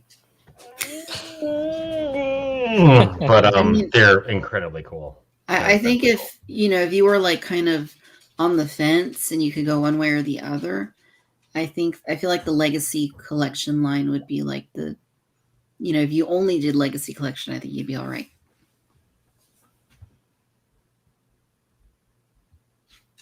I'm not going to do that. You should, but whatever you want to do. I promise I'm not going to start collecting Jurassic Park toys. I'm saying it to my wife loudly. Right, Spoons? Yeah, I'm not going to buy no more K-pop albums. Sure. Did you hear what she just said? Yes. Nice. Oh, I know. Well, cool. So, yeah. What else? I don't know. I think old Tom's gotta hit the hay. Roll on off into magical dreamland. Just right off into the sunset with Timothy Oliphant. Oh man, gosh, I know, and I'm sitting here being like, because I've done this before, where I've been like, I'm not buying that figure. I'm not buying that figure. And I'm talking to Victoria. I'm like, I'm not buying that figure. I'm not. Oh, I just bought it. Then it's like Wicket. Like, man, I should have gotten that figure. Yeah. Well, I mean, you convinced me to buy the Rogue One Darth Vader figure for the vintage collection, and I'm very happy about that. It's a really cool package.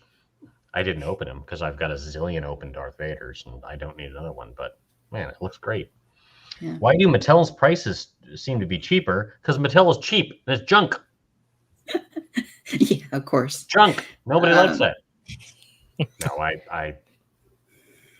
Lots of variables. I think. I think the factories they use, whatever, prices they negotiated ages ago. Yeah. I think it's a lot to do with licensing fees. Licensing is part of it. The Jurassic is an expensive license for sure. I mean, yeah, that is part of it. I think reuse, they get a lot of reuse out of their stuff. Uh-huh. The plastic, they do use lighter weight plastics, cheaper to transport, less materials to produce. Yeah. And I think also the volume in which it sells, this line is constantly in stores and it sells through when it's in stores. So I think just they have it kind of on cruise control at this point where it's just like continuous. And I think, when you're doing that, you're not going to see as much of a price increase. There are some increases lately, but not to the extent of like Star Wars.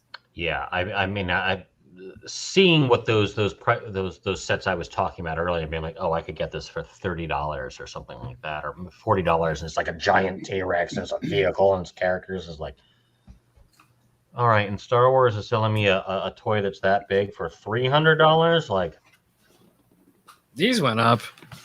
I got this at Walmart, and I went up to like, these used to be what, $14.99? Now they're like $16.50. Oh my God, $16.50. Yeah, for the ones that make noises there. That's how much this costs. Yeah. This is this big. I could eat it. Don't eat it. No, I'm not going to eat it. Maybe. Sometime. No Emperor snacks here. Yeah. Now, if it was a Timothy Oliphant figure. He's coming in here looking like a snack. Obviously. Gotta love Timothy Oliphant. Here's the other thing, and I don't know if this is the case, but can you conceive of a kid that doesn't want a dinosaur toy? Mm-hmm. Like, they exist. I know they do, because I've wanted to buy like a dinosaur toy for a kid, and they're like, they're not really into dinosaurs, but like, I think generally kids just love dinosaurs. And the Jurassic Park toys they're great dinosaur toys. Mm-hmm. Like, you don't need a character. It's a T-Rex or a Velociraptor or whatever the fuck the other things are. And they're just like, they run around and eat each other. That's what the kids eat anything. Yeah. Oh, hello again. Yeah. I mean, again, I hear what you're saying. They just need to be dinosaurs. And yeah, that's good enough for a lot of people. But I mean, even when I was like a kid at that age, like, Jurassic, like Star Wars, is about the world building. Mm-hmm. It's about the intermingling of humans and dinosaurs, right? That's like the crux of the whole thing. So, yeah, I think that's something that needs a little more attention. But yeah, I mean, I would like with what I was saying with Black Series earlier. I've kind of moved away from being a completist at Jurassic for the same reasons. Mm-hmm. It's just too much. It's just too much stuff. I mean, it's the space. It's like so much repaint and reissuing and retools and skip it. I'm thinking of that pink thing that. Yes, I remember that. No, I'm the same way. You were saying something the other day about that with Jurassic, and the last wave that came out in August, I still haven't gotten everything yet, and it's still sitting there on the shelves at Target.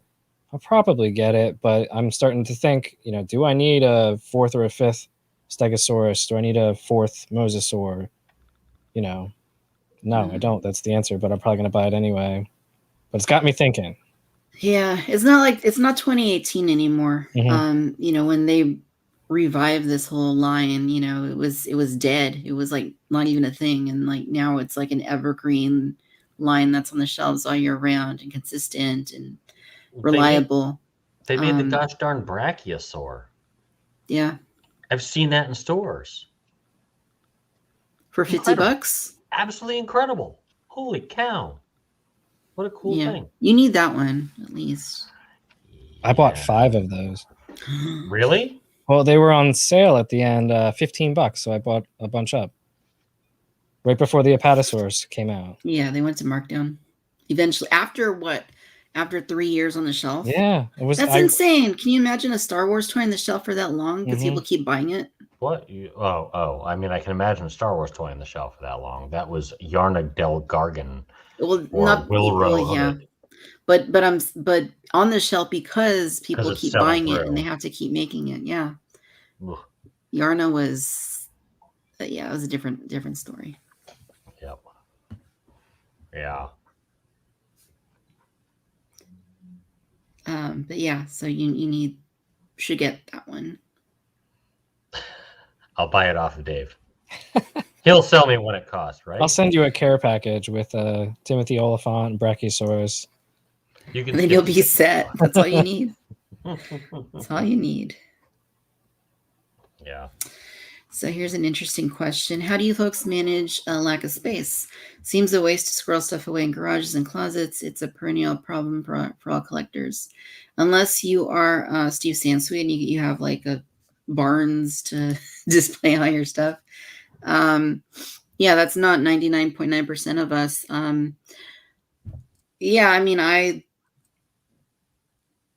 it's tough because if I like something enough, I'm going to buy it. Like, to me, like at that point, space is going to become a secondary concern, which it shouldn't necessarily be, but it is, right? That's just the reality. But I try to rotate the displays. Like I try to rotate them out so that I do get to see everything at some point every now and then. And, some stuff does kind of sit like in storage and I need to, I'm trying to make some hard decisions with a lot of this stuff. So not anything we're talking about, but some of the extra stuff, right? Like the NECA TMNT we were talking about earlier and, some of the other odds and ends that aren't really focuses for me. Yeah. You always say, have your focus and then the other things you pick up along the way. Do I really need this? And that's a way to make space, Yeah, I my Overflow Black Series figures, which has been a big bin of stuff.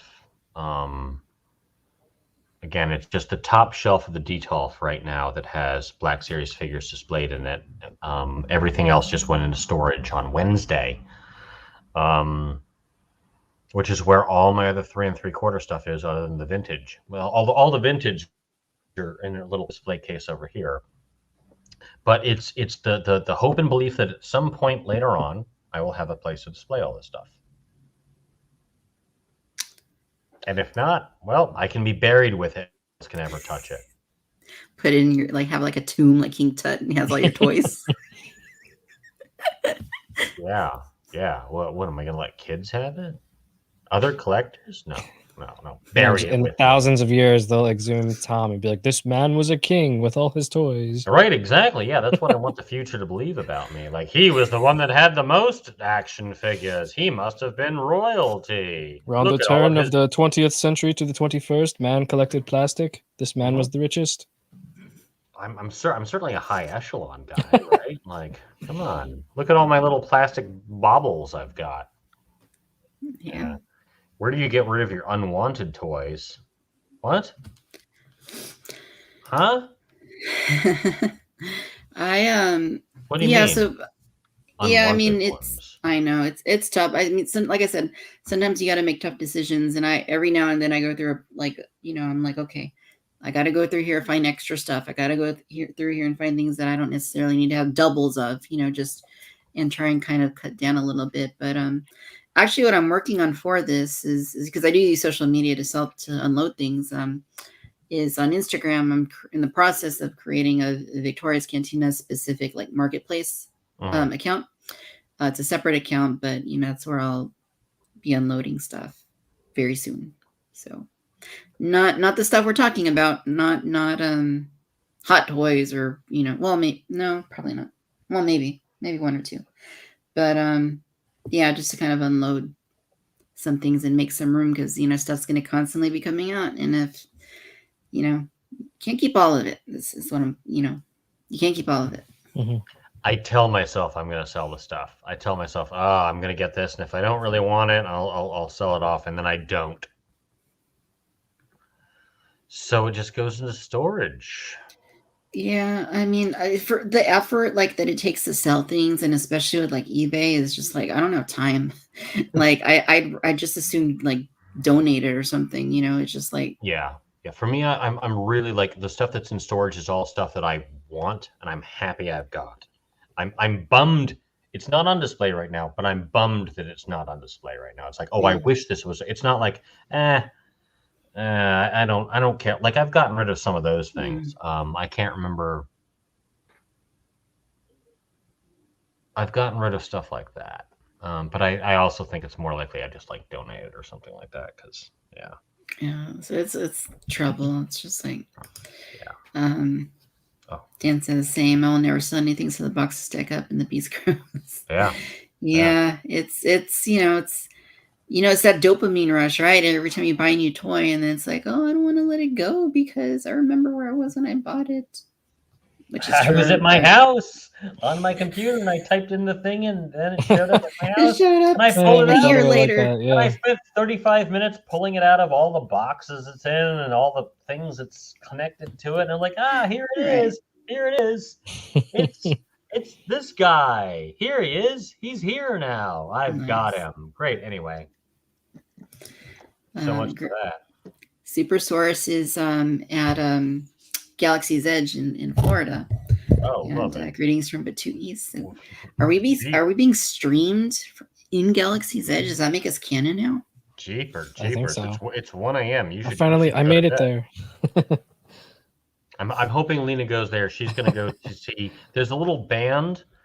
They're called BTS, and they're these Korean pop stars or something like that, and they sing little songs.